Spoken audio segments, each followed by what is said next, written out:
Well, hello everyone. How are you? It is I, John Stevenson, and welcome you all to our lunchtime Bible study. For the last few weeks, we've had to go with some pre-recorded shows. You probably saw some of our shows from the Vision for Change radio broadcast, and we had to put things on hold for a little bit with our live lunchtime Bible studies, just due to some health concerns that I had. But God is a healer, and I am healed and redeemed from destruction. So this week again, we're gonna go with a pre-recorded show that we did back in the Vision for Change radio days when we were on Radio One, and so it's some great information. So please stay locked in. Do me a favor, share it out. It is going to be a blessing. Remember, all things are possible if you can just believe. All right, God bless you. All right, good morning, family. Welcome to Vision for Change. This is John Stevenson. I'm praying that you're having a wonderful morning thus far. For those who don't know who I am, my show is Vision for Change, and we're here to help you see something different in your life. We believe that all things are possible if you can just believe. And so we're here to bless you and be a blessing to you. So last week, we got into a conversation. If you were here with me last week, I will invite you also. Let me say this. Come on, follow me on Instagram, Twitter, and Facebook. Right now, we are in the studio live, and there's times we have guests, and we'll bring guests in, and we'll have a good conversation online. But I welcome all those who are joining me online. Good morning to all my social media family. I want to say good morning to you all first. Well, last week I got to talking about stress and what stress was, and how to deal with stress, because we all got some kind of stress going on in our lives. And it's interesting, because even the people I've talked to outside of being on the air, you just get those conversations. If you're a person of faith, we know that, okay, we're walking by faith. And so I find that when I talk to people who are biblically inclined, they don't want to say negative things. They feel like they're saying the wrong things if they're being honest. But man, there's times we're going through certain things, and sometimes you do need somebody to talk to. Sometimes you need to be very transparent and let people know that you got some stuff happening.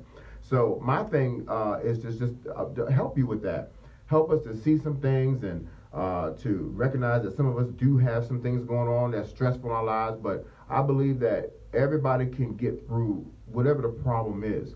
There's nothing bigger than your faith to get through it. Nothing bigger. You can always get through. We all got something that's going on in our lives, and we can get through some stuff. So sometimes we don't know. I took a class on mental health. Sometime last fall, we had something at our church, and we brought somebody in, a professional, in to talk about mental health, and we did a class.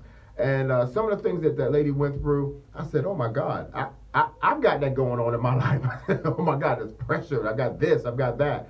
Not to say that I've got mental issues, not that, but there's some things we don't recognize that we've gotten and we're going through, and sometimes we just ignore certain things. So stress can cause certain things to happen to you. And so I'm going to review a little bit of what I talked about last week, especially if you're dealing with stress. One thing is being forgetful. I'm not talking about if you're just a person that can remember stuff, that all of a sudden you find that you're forgetting something. I think I told y'all last week I had left my, I don't forget anything, especially my wallet, money, my phone. I've got all my stuff. You could have a bunch of junk around my house. I know where everything is. And so I left my ATM card in the ATM machine.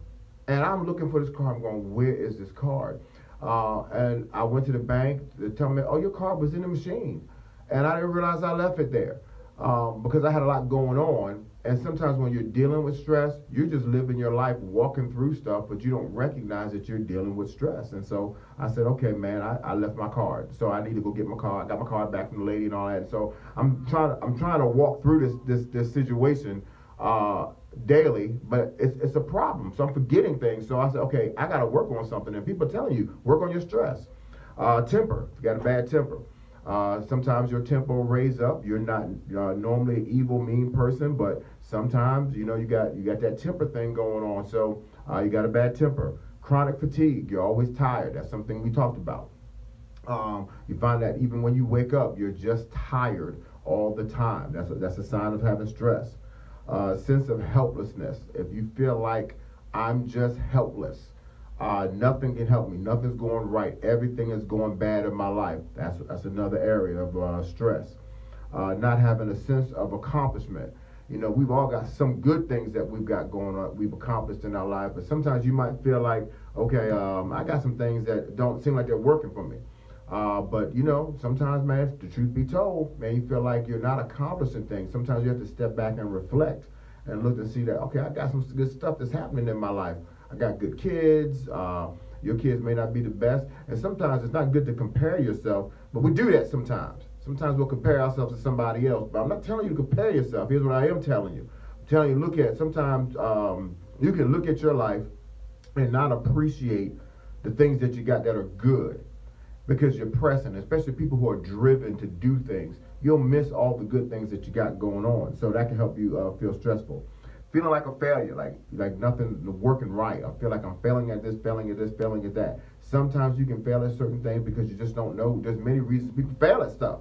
So it doesn't mean that you're a failure. It just means that, okay, I might have failed at this task. Something's not working well for me in this area, or I need some help. Doesn't mean that you are a failure. It's just something's not working well for you to accomplish what you need to accomplish.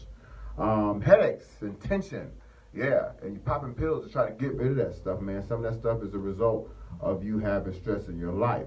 So those are the things that we talked about last week, and I went through some things, and one of the things that I want to just give you some keys, because one of the big areas that we are dealing with stress is at work. Especially if you're working a job that you ain't supposed to be on. You hate that job. You hate the people on the job. You hate getting up. You hate the clock. You hate everything. You just hate everything. Hate the traffic. Hate the car. And so at work, I think we need to work on certain areas to not put ourselves in a situation where we've got stress at work. And I think we can control that. I know for me, and some of the jobs that I've had stress at the workplace, not because it was them, not because it was a job. It was because of me. It's what I allowed. I'll say this about social media. Some people say, well, social media is this. Facebook is this. You can't do this. Facebook is this. Facebook, and they blame Facebook. But it ain't Facebook, it ain't Instagram, it ain't Snapchat or Twitter. It's who you allow in those spaces. That's real, okay? On my Facebook timeline, if there's things on my timeline I don't like to see, I got a choice. I could either silence that person or just not be friends with them. So you can't blame Facebook. It's your choice. You let these people in your space. So the job is a job. You said, well, I got to go to work. Well, let's get a different perspective of our job, and we can eliminate some of that stress. The first thing I gave you 5 things that I personally feel that can help you with some of the stress at work. Number 1, you need to establish the mindset that your job is not all of your life. Now, sometimes we'll look at my job. What's my livelihood? It's how I eat. It's how I make money. But listen, man, your life is more than just money. Your life is more than just that job. Yes, you get your money and it helps pay your bills and all other stuff. But man, there's many other jobs out there. So if your job has got drama on it and it's the people and that you don't like the guidelines and some of the rules they set and the criteria you got to live by, listen, and you need to figure out something else. And I know you might think that you can't find another job, but listen, you found that one, didn't you? So you need to look at something else. But if you can recognize that this is just a portion of my life, and my job is not my livelihood. God is my livelihood. God helps me live. God will get me increase. Because, and especially for the folks who are here in D.C., when you got furloughed, you realize that you got to figure something else out.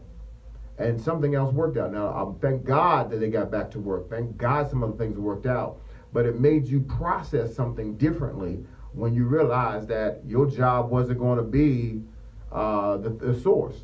So no, God's my source. So I put God in the proper perspective, and now, Lord, you show me how to get increase and do some other things, and especially if you got business in your heart, figure out what you got a passion for. When you're working for your passion, it's a totally different feeling than working for the money, because if the money run out or the money is slack or they threaten the money, then your attitude's going to change. That's number 1.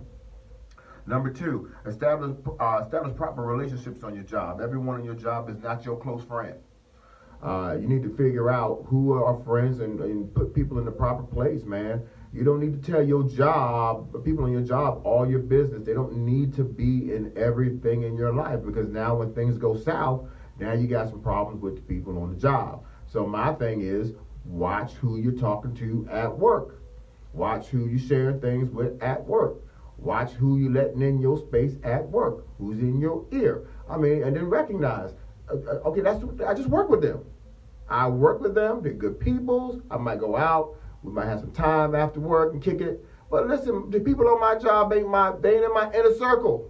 So if you let them in your inner circle and you giving them all kind of crazy information about you, tell them about your wife, tell them about your kids, tell them about this. Then when somebody talk about your business, you blame them for spreading your business. So you spread your business out. And that's, as Forrest Gump says, that's all I'm gonna say about that. Let's keep it moving. Next, 3, avoid drinking and drugs while you're at work. I know some people feel like, man, this is relax me. I'm gonna go outside and hit this thing, man. I'm gonna be fine, and I'm gonna drink this. Man, listen, avoid that stuff at work. It's just gonna your anxiety will be up. When I worked at the post office, United States Post Office, which I don't work there no more, so I can tell all what I did. Went to the parking lot and I was drinking private stock and the big mouth Mickey's, boy. We was feeling I gotta get hyped up for work, you know what I'm saying? At work, man, we in the parking lot drinking that stuff, come back all hyped up, sweating, throwing mail all around and laughing and joking. But then lunchtime came, boy, that stuff wore off. I was tired as I don't know what, couldn't keep my eyes open, and I was on what's called a letter sorting machine and trying to key that mail, falling asleep. And back then, you smelled like you was drinking. We didn't have all the stuff that we had now. You might have those mints or Altoids back then, but they didn't have all that, man. So I smelled like I looked like a sleepy drunk. That's what I probably was, because I was drunk. That stuff don't help you at work, man. You thinking it's relaxing you, it's taken away from you. So you got to watch that stuff, man. Just make sure that you're using wisdom and you're not, okay, this is going to relax me. The things you think you're taking to relax you are doing things to probably more damage to you and your body. Number 4, avoid office gossip. You can get in stuff and they're saying so-and-so is this and the bosses are this, and and I don't know what the tradition is about most jobs, but the bosses are the enemy, and I used to supervise, I was on the floor working and I was supervising, and then you're the enemy, and so it's crazy, man. You're talking about things you shouldn't be talking about at work, man. So you're talking about people, talking about all kinds. Man, you just go there to work. And don't expect more out of your job than it was supposed to give you. You're in a covenant at your job. Okay, when I went on this interview, I agreed to take this job and give you my life for this many hours, and I'm going to do my part, and their part is to pay you. That's what it is there. How come they don't have no programs for this? How come they don't do this? They're a trip. They don't, that's not what they're there for. If they don't run a program to make you happy, so be it, man. Go there. Our covenant was this. When I was on this interview, here's what we said.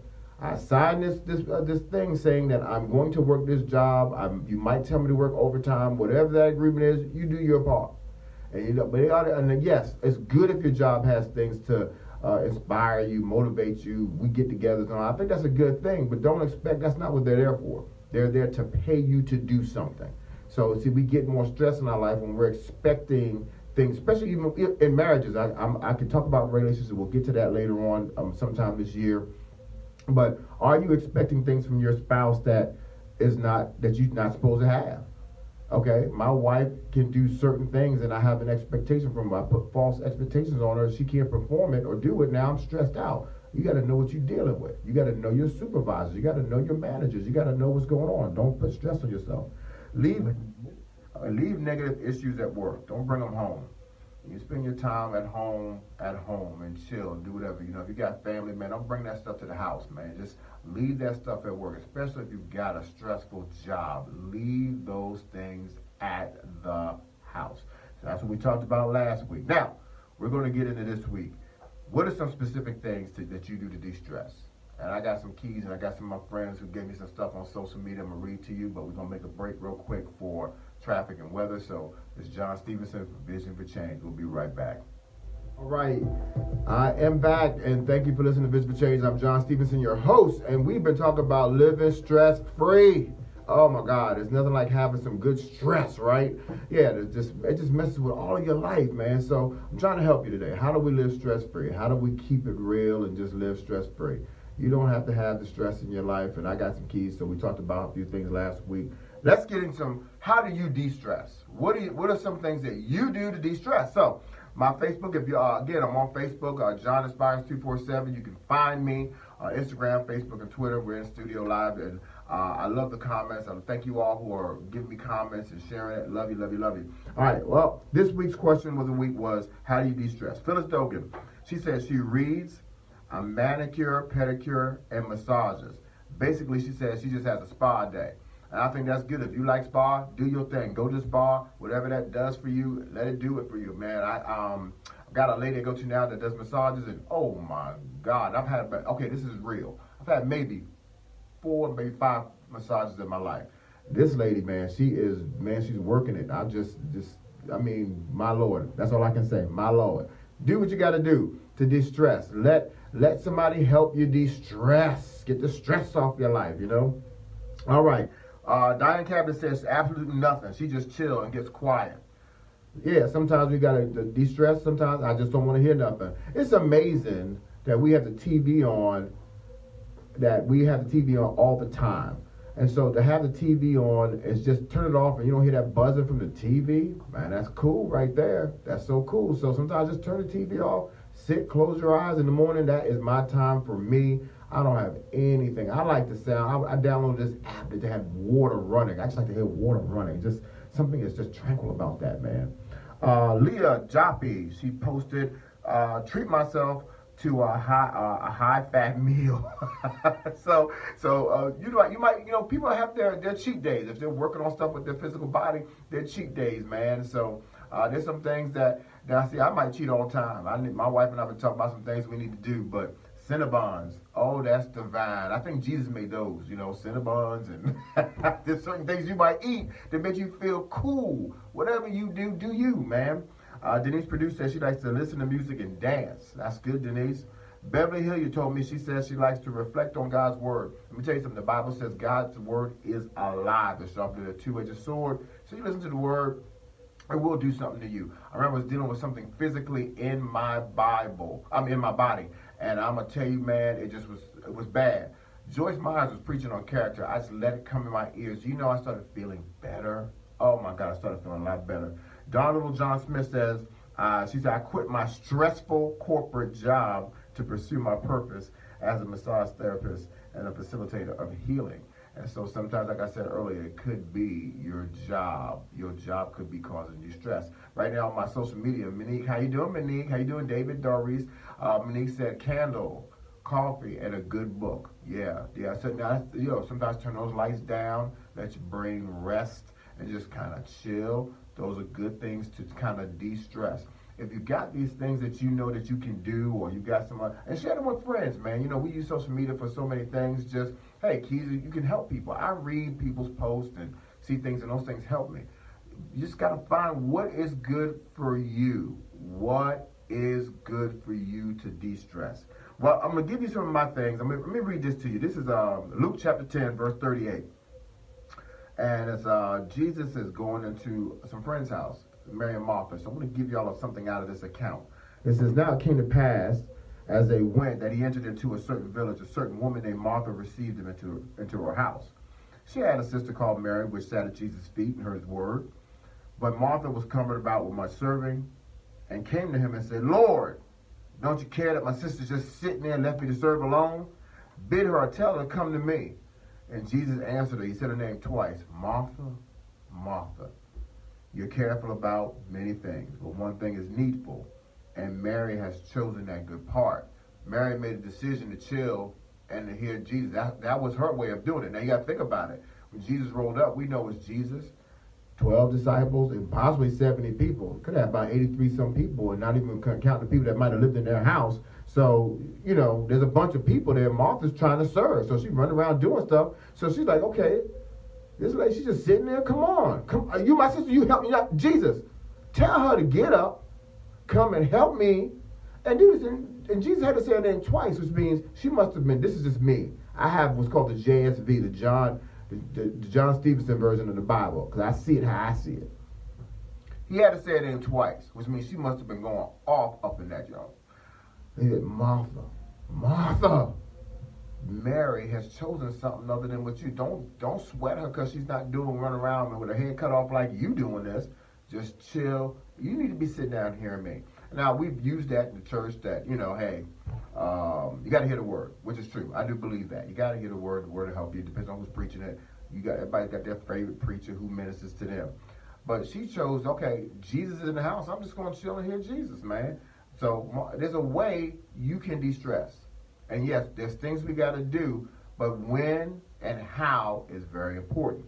So now, let me give you my keys to de-stressing with the time we've got left. Number one, you got to be strategic with your heart. The Bible tells us in Proverbs chapter 4, it says, my son, attend to my words, incline your ears to my sayings, let them not depart from thy eyes, but get them to go in the midst of your heart. And he says, guard your heart with all diligence. This is Proverbs chapter 4, and it starts in verse 20, that you got to guard your heart. But then when you go to Matthew chapter 12 and 34, Jesus is talking to the Sadducees and the Pharisees, and he says, you guys are vipers. You got to understand, out of the abundance of your heart, your mouth's going to speak. So that tells me how I think. What's going to happen? Whatever I let in my ears and my eyes is going to get to my heart, and I'm going to manifest that. Said this talking last Wednesday night to a congregation.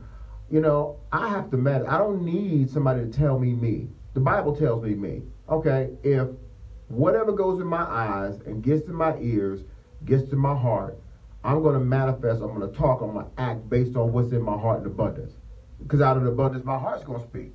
So that means I got to watch. Now, I like good action movies. I like Law Abiding Citizen with Jamie Foxx. I like that movie, man. That's a good movie, man. I like The Equalizer 1 and 2. I like both of those movies. So now, sometimes I can watch a movie over and over again.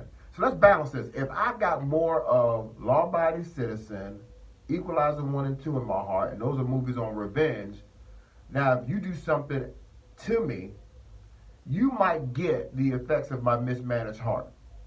Yeah, because if I'm not putting something else in my heart in abundance to counteract that, or something else that's loving and giving, and I care about you, you're going to end up most likely with what I did to mismanage my heart. Your situation is going to get your mismanaged heart. So if you're not managing your heart well, people are going to get what's in your heart in abundance. So one of the things that I do de-stress, I make sure the right things are in my heart so that I'm not causing myself drama. I'm not causing somebody else some drama. Okay? So you got to watch your heart, what you're putting in your heart. Work on decluttering your life. That's important. Your house, your car, and I'm preaching to the choir because right now I got to declutter my car. I got stuff in my car because I live in my car. Your office, your cluttered desk. There's a Netflix show called Tidying Up. There's a woman named Marie Kondo. That's her name. My wife and I watched her last week, and she has a way to declutter about taking everything out the closet and put it on the bed and then looking at it. Do you need it? Speaking to that thing and say, okay, I don't need you anymore. Thank you for helping me. Now, you might think that's weird, but I've got two friends that went by that process, and their closet is so clean. It's amazing how you feel when you walk into your office and there's nothing on your desk. So I took everything off my desk last week and I put it in the corner. I got to go deal with it. But just to sit at my desk with no junk on it, I felt like a woosah moment. So sometimes you got to declutter. Sometimes I'm a hoarder. I got a bunch of stuff at the house. My wife said, "Do you really need this?" Yeah, that's my eighth grade vest. You gonna wear that again? Nope. I just like looking at it. I'm kidding. But I got a lot of stuff I don't need anymore. So we're talking decluttering. Decluttering will help you. Chill with non-combative gossip, complaining, no loud reason. I mean, the people are just, let me say it like this. Don't chill with people who cause drama. If you got people in your life that's always got something going on, when I need to de-stress, okay, I can't deal with you. Not today. This is my de-stress day. So I might not answer that call. I might not even want to look at your picture. I'm trying to de-stress. Number 4, find something to laugh real hard at. I like comedy, man. I like to laugh. The Bible tells me that a merry heart does good like a medicine, but a broken spirit is like dry bones. So I like to laugh. Find something to laugh at. Find a show, a movie, something to get you laughing. And number 5, within good reason, treat yourself to something. Go buy you something. Go spend some money on you. It just feels good to get you something new. I like new stuff, man. Get yourself something new. All right, man, I got some keys. If you want to hit me up on social media, John Aspires 247, hit me up in my inboxes, man. I can send you some of these keys and we can talk and holler. We'll be right back after this quick message.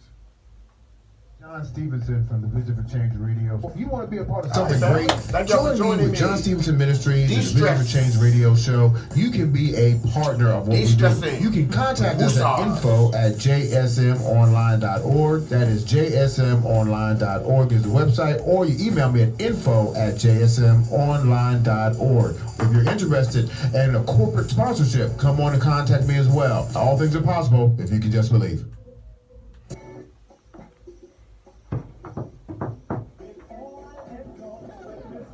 All right, before I let you go, I want to thank y'all for being part of this today.